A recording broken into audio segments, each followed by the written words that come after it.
Aleluias. Glória a Deus.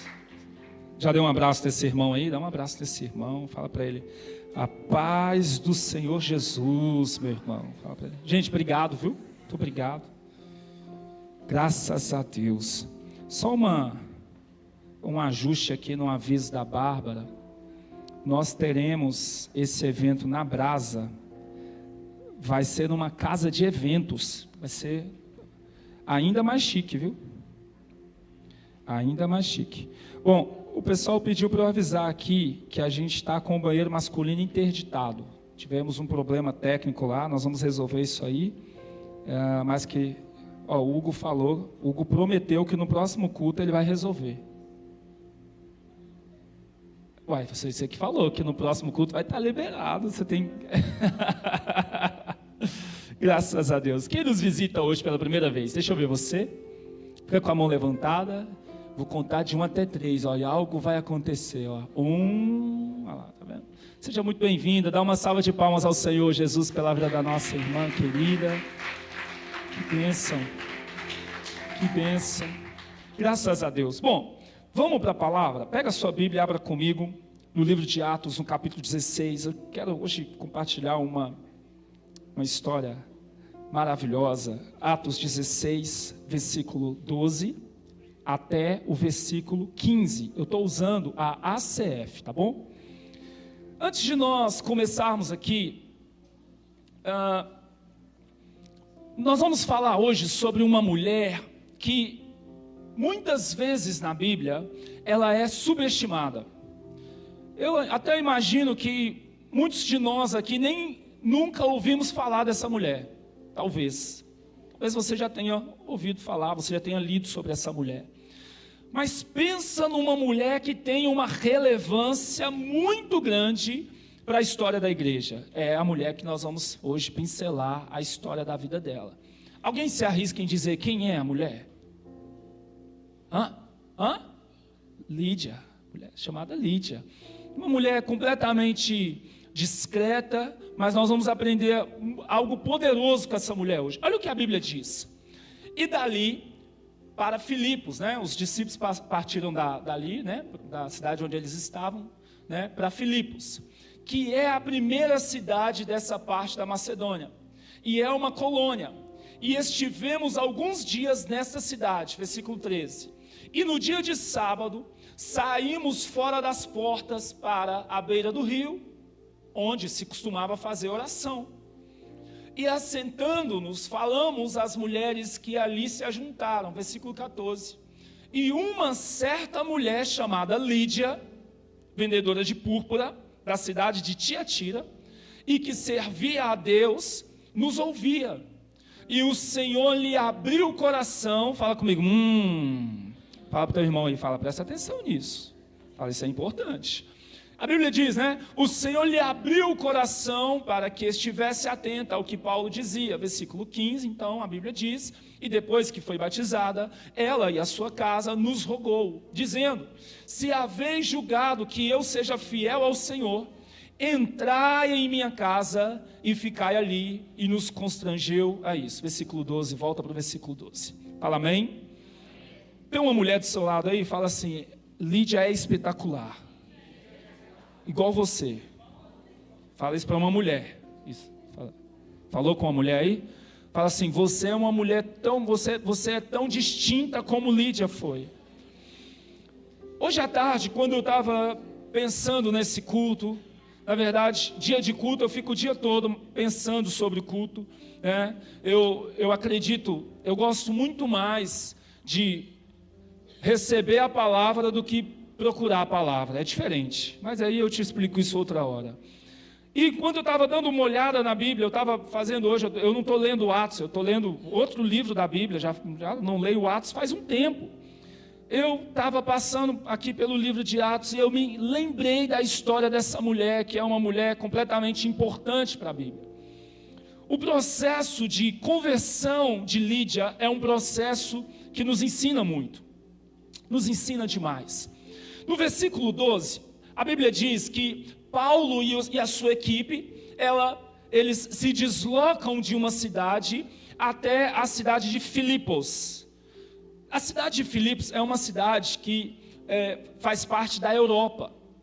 E eles então vão até essa cidade, né, de Filipos. Eles estavam passando por uma viagem missionária. Então eles estavam em viagem missionária, pregavam o evangelho, passavam por uma cidade, eles plantavam uma igreja e eles iam para outra cidade, eles plantavam outra igreja e eles iam para outra cidade. Era um trabalho missionário.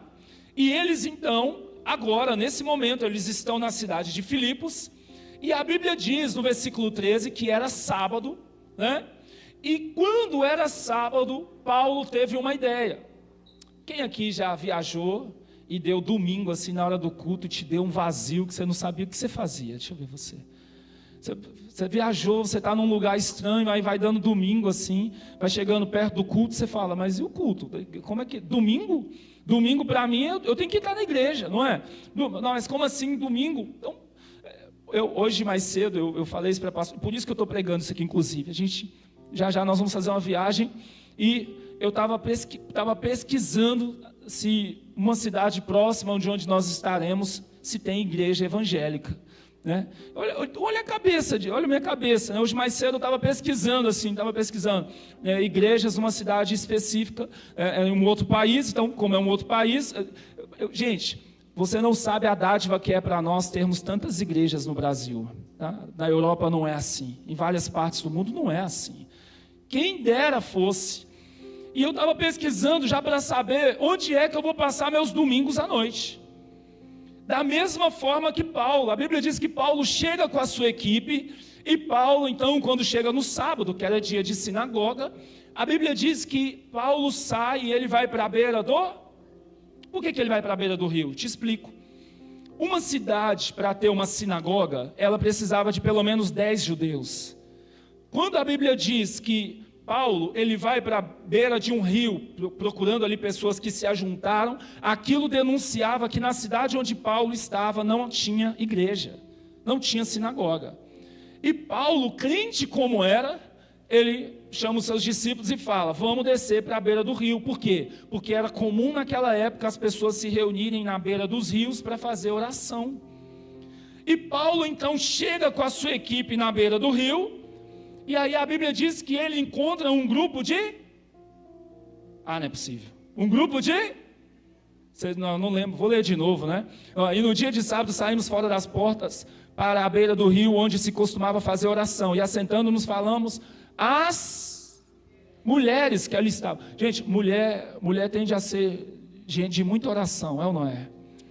Não é? Na nossa intercessão deve ter quantas mulheres? Ou melhor, a pergunta boa é, quantos homens tem? Deve ter 2, 4. 4 homens e quantas mulheres? Todo o resto é muito obrigado pela informação. Obrigado pela informação. Mas são 8 mulheres e 4 homens. Então, as mulheres, pensa num povo aguçado, avivado, um tipo de gente é mulher. Mulheres, eu quero declarar sobre a vida de vocês, em nome de Jesus, vocês são pilares fundamentais de oração na casa de vocês. Vocês são importantíssimas na coluna de intercessão da sua família, dos seus filhos. Deus vai te dar essa capacidade todos os dias de ser uma coluna de oração da sua casa. A minha maior intercessora é a minha esposa, eu sempre disse isso. Minha maior intercessora é a minha esposa, sempre foi. Eu sei quando ela está jejuando por mim, eu sei quando às vezes eu pego ela orando por mim, eu sei que ela está fazendo um jejum, algo relacionado à minha vida. Isso é importante. Homens, importante dizer, né, o sacerdócio é seu. O sacerdócio é seu. Senão você me ouve falando assim, é isso mesmo, pastor, lá em casa eu vou deixar a mulher orar e eu faço as coisas, eu vou trabalhar, vou fazer outro. Não, o sacerdócio é seu, o sacerdócio da minha casa é meu. E a Bíblia diz então que ele vai ali para a beira do rio, ele está passando na beira do rio, ele vê um grupo de mulheres e ele começa então, com aquele grupo de mulheres, Paulo começa a pregar, até que aparece a personagem da noite, uma mulher chamada Lídia. E uma certa mulher chamada Lídia, essa mulher era vendedora de púrpura. Gente, presta atenção aqui, você sabe o que era essa função de vendedora de púrpura? Seria algo como um alfaiate de rico. Sabe o que é alfaiate? faz a roupa sob medida, sabe? Fala uma marca de roupa aí, cara, fala. Roupa. Hã? Prada. O que mais? Adidas.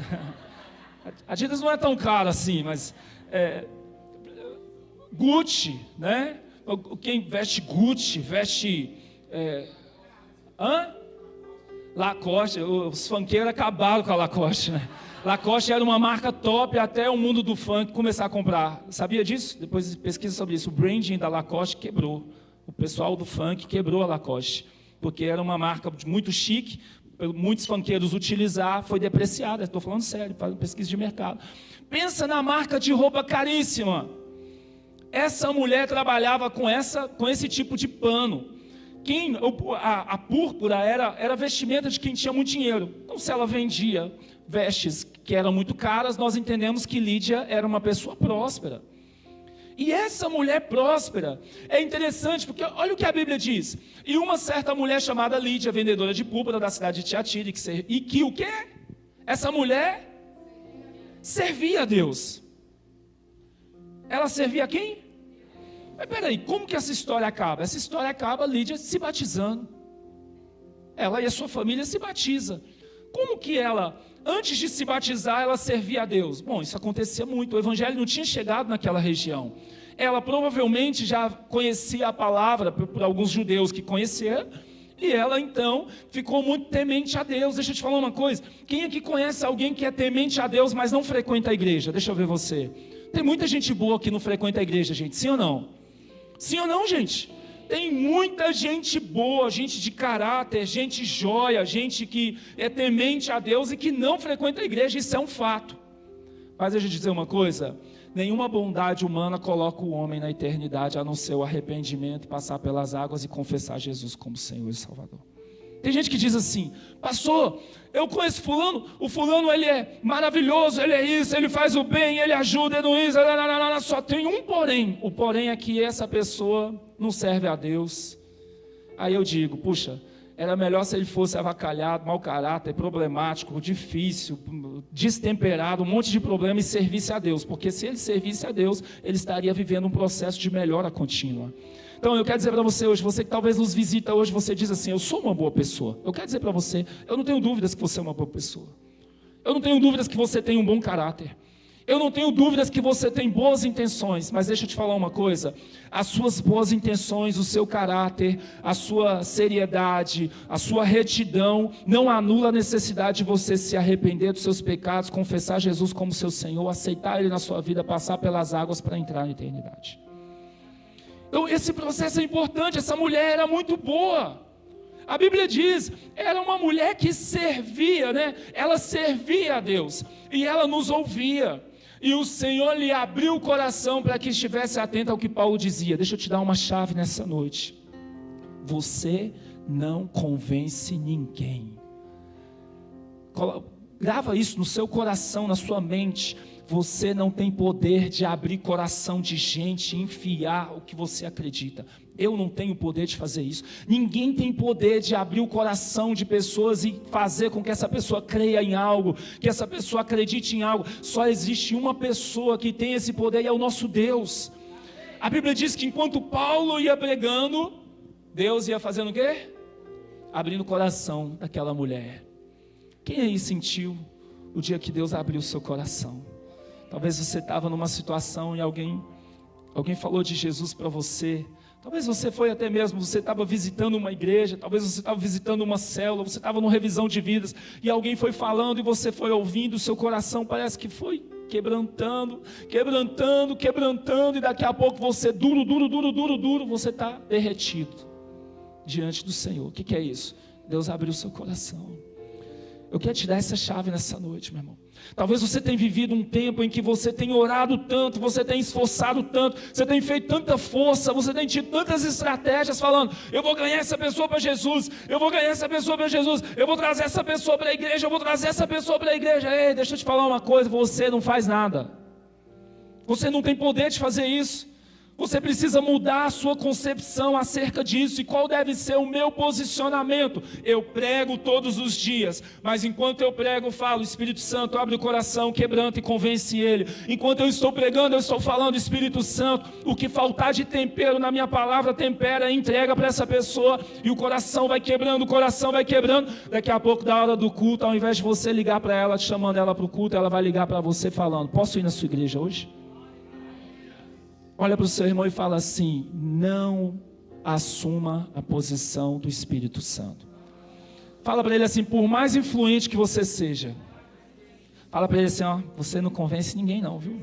Faz a cara de desdém para ele, sabe? Fala assim: você ó, fala para ele: comedor de feijão. Você fala para ele: desculpa a sinceridade, mas você não convence ninguém não, viu, meu irmão? Fala para ele: mas você tem um Deus que convence, um Deus que tem poder de quebrar corações duros, trocar corações de pedra por coração de carne, e esse é o Deus que você serve todos os dias. Esse é o nosso Deus. Esse é o nosso Deus. Aleluias. E olha aqui, irmão, gente, eu estava no meu discipulado outro dia, eu estava falando com os meus discípulos, eu estava dizendo para eles aquela passagem que Jesus diz: Pedro, tu és pedra, e sobre essa pedra eu edificarei a igreja de quem? A igreja de Jesus. A igreja de Jesus. Ele diz: a minha igreja. E ele vai mais longe, ele diz: e as portas do inferno não prevalecerão contra ela. Deus está dizendo assim: Pedro, tu és pedra, e sobre essa pedra, Ele está dizendo: você é importante sim, Pedro, porque eu vou fazer algo através de você. Mas Ele não diz: Pedro, você é quem vai fazer todas as coisas e tudo vai dar certo, porque vai ser você que vai fazer. Deixa eu te falar uma coisa, meu irmão: no dia que você aprender a soltar o controle da sua vida, você vai aprender a viver milagres sobrenaturais. No dia que você aprender a olhar para um problema, fazer a sua parte e colocar nas mãos do Senhor e descansar, falando: Senhor, eu creio que o Senhor está em melhores mãos do que nas minhas, isso vai te fazer dar um salto de fé. A Bíblia diz isso, olha que poderoso, irmão. A Bíblia diz que eles pregavam e o Senhor lhe abriu Quem nesses dias você precisa orar para o Senhor abrir o coração? Pastor, eu conheço a pessoa que ela é difícil. Pensa numa pessoa difícil. Perguntar para você aqui, ô Beldade, lindão, tu era fácil, é? Foi fácil? Você, como é que foi sua conversão? Um dia você estava andando na rua, falou: vou me converter a Jesus. Você já viu gente? Eu gosto muito dos testemunhos de gente que fala que ninguém pregou para ele, que ele converteu. Um dia ele acordou, ele olhou para o céu, viu o sol brilhando, ele falou: o quê? Eu vou aceitar Jesus e vou passar pelas águas. Quem aqui era difícil? Levanta sua mão. Deixa eu ver você. Eu estou com a mão levantada, não é para te incentivar a levantar a mão, é porque eu era muito difícil, meu irmão. Quem era muito difícil? Ou melhor, abaixa a mão. Quem aqui era mais ou menos difícil? Levanta a mão. Você era mais ou menos difícil? Abaixa a mão. Quem aqui era difícil? Levanta a mão. É mais ou menos difícil. Quem aqui era muito difícil? Levanta a mão aí, deixa eu ver você. Você não está aqui? Você não está aqui? Olha para o seu irmão e fala: se Deus deu jeito na gente, Ele vai dar jeito em qualquer um. Fala para ele: Ele vai dar jeito no seu pai, na sua mãe, nos seus filhos, nos seus amigos. Deus pode fazer todas as coisas, porque Ele é Deus. Ele é Deus. Aleluia! Aleluia! E aí, vamos lá, vamos avançar para a gente fechar. Que mulher maravilhosa. E aí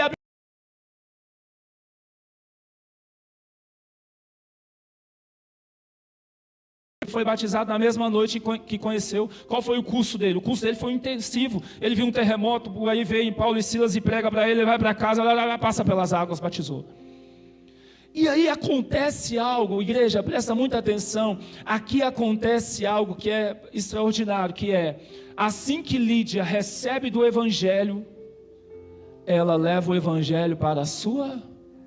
Deixa eu te falar uma coisa. Deus vai fazer um avivamento grandioso na sua família.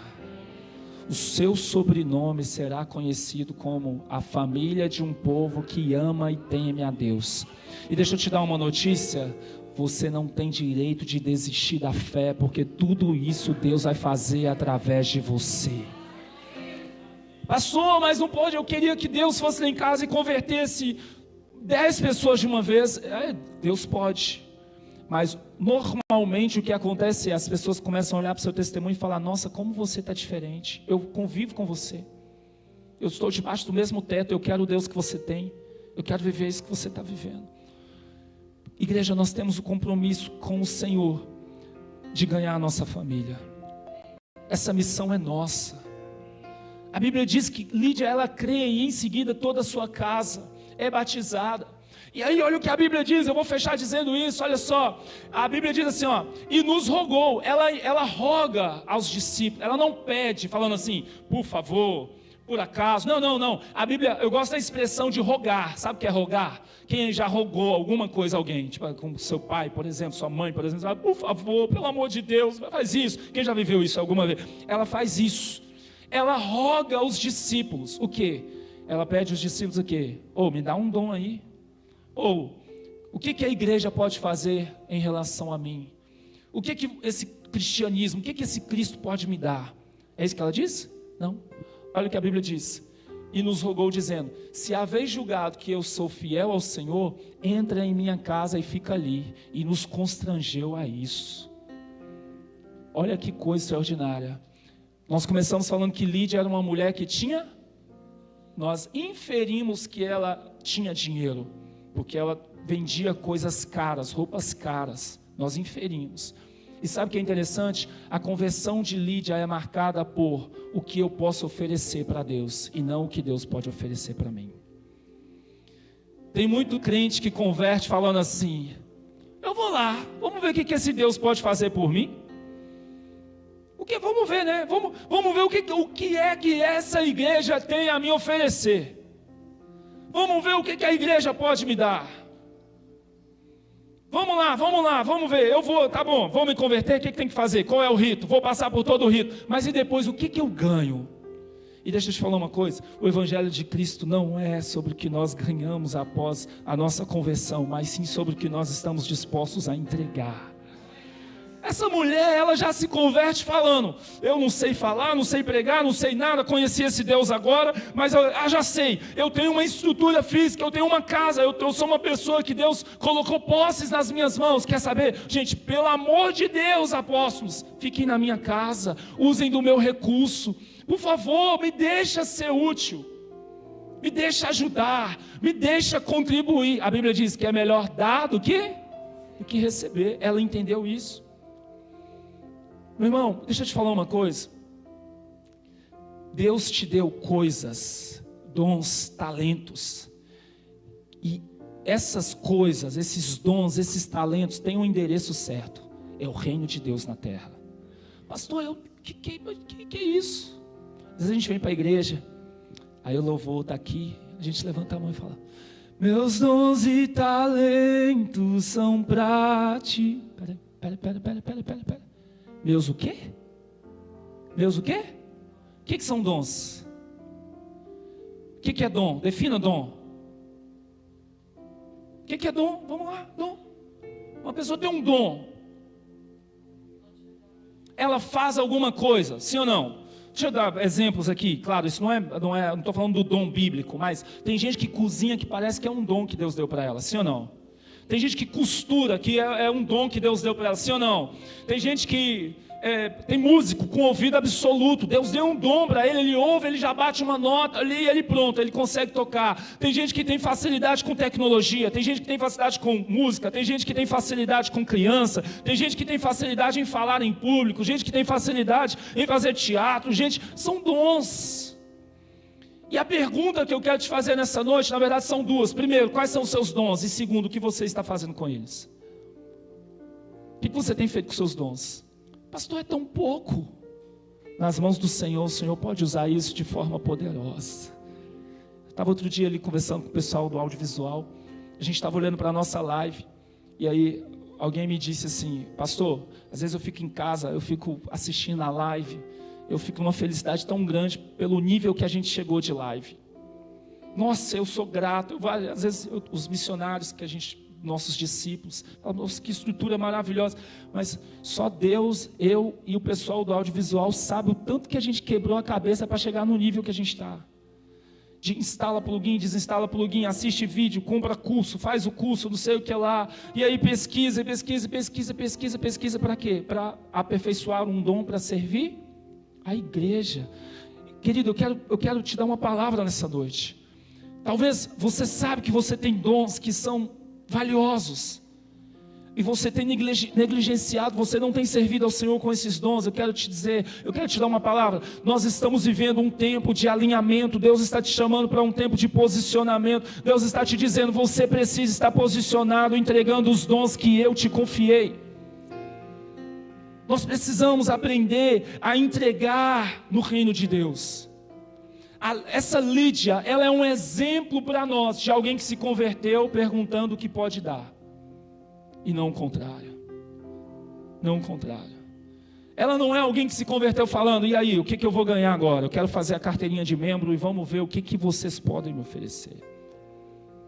Quantos querem viver um tempo de entrega ao Senhor? Quantos querem viver um tempo de dedicação ao Senhor? Você vai se dedicar. Quero te convidar, se coloca sobre seus pés. Que mulher, que história maravilhosa. Talvez você tenha falado, pastor, eu não tenho nem vocação para pregar. Mas você tem uma casa que você pode emprestar para alguém fazer uma célula. Pastor, eu não sou o cara do evangelismo, eu tenho até dificuldade de evangelizar. Eu não estou te liberando de pregar o evangelho, porque nenhum cristão está liberado de pregar o evangelho. Essa é uma ordenança para todos nós. Mas talvez você tenha um carro e você tenha alguém que alguém convidou para a igreja que mora do seu lado, que você pode emprestar, dar uma carona para essa pessoa. Você pode usar seu carro para levar uma cesta básica na casa de alguém. Eu fico pensando, às vezes, puxa vida, irmão, eu acredito que uma das coisas mais puras que existem na igreja é o voluntariado. O voluntariado é uma das coisas mais puras. Antes de você chegar aqui, tinha uma equipe que estava orando, uma equipe que estava aqui, que chegou mais cedo. Na verdade, esse culto não começa hoje para nós, esse culto já começou faz tempo. Antes de você chegar, tinha uma equipe de adoração que estava aqui ministrando canções, que eles tiraram essas canções, já tem essas canções. Voluntariado é o quê? Deus me deu um talento, Deus me deu a graça de fazer isso. Eu preciso retribuir, o que eu posso dar? Salmo 105, né? O que darei eu ao Senhor diante dos teus grandes feitos? O que eu posso dar? O que eu posso dar? E é sobre isso que nós vamos orar nessa noite. Eu quero te convidar, feche seus olhos e fale com o Senhor sobre isso. Quais são os dons e os talentos que Ele tem te confiado? Quais são os talentos que Ele tem liberado sobre a sua vida, os dons que Ele tem liberado sobre a sua vida? Fala com Ele hoje. Fala, Senhor, talvez seja na minha visão um pouco, mas eu quero te entregar os meus dons e os meus talentos. Eu quero entregar ao Senhor os meus dons e os meus talentos. Tudo que eu sei, tudo que eu posso, eu quero entregar a Ti, Jesus. Quero entregar a Ti, Jesus. Eu quero entregar a Ti, eu quero um coração voluntário. Eu quero um coração voluntário. Talvez você tenha expertise com algo e você vê debilidades no seu contexto local, na sua igreja local, no reino de Deus, e você pode servir, você pode derramar. E o convite do Senhor para você nesses dias é: entrega, derrama. Seja como Lídia, coração de Lídia, um coração que está pensando: o que é que eu posso dar? O que é que eu posso entregar ao meu Deus? Aleluias. Te adoramos, Jesus. Te adoramos, te adoramos, te adoramos. Amém. Aleluias. Quantos podem dizer amém, gente? Olha para o teu irmão e fala para ele, pergunta para ele: identificou seus dons e talentos? Quem aí tem os dons, alguns dons? Você tem algum dom? Não é possível, gente. Quem aí já descobriu? A pergunta não é quem tem, é quem já descobriu que tem alguns dons. Você já descobriu Deixa eu ver você. Levanta a mão. Ó, quem não descobriu, que Deus revele para você. Que Deus revele. Gente, eu tenho facilidade de falar em público desde sempre, meu irmão. Na escola, eu tinha uma colega de escola maravilhosa, que era o que hoje é minha esposa. A minha namorada, na época não era nem namorada. Nós tínhamos um combinado, junto com ela e com várias outras equipes ali. Vocês fazem um trabalho e eu apresento. E tem outra, eu não li o trabalho dias antes não, viu? Eu pegava o trabalho no dia, na hora, já tirava logo uma gargalhada das pessoas. Puxa, eu me converti, eu preciso usar isso para o reino de Deus. Eu preciso extrair isso para o reino de Deus. O Evangelho de Jesus Cristo não é sobre o que nós podemos receber, mas é sobre o que nós podemos entregar. E o que você tem entregado esses dias, isso é muito importante. Hoje, você que nos visita, você pode entregar o que há de mais importante, que é a sua vida. E eu quero orar nessa noite com pessoas que desejam entregar o que há de mais importante, que é a sua vida ao Senhor. Você não vai fazer essa oração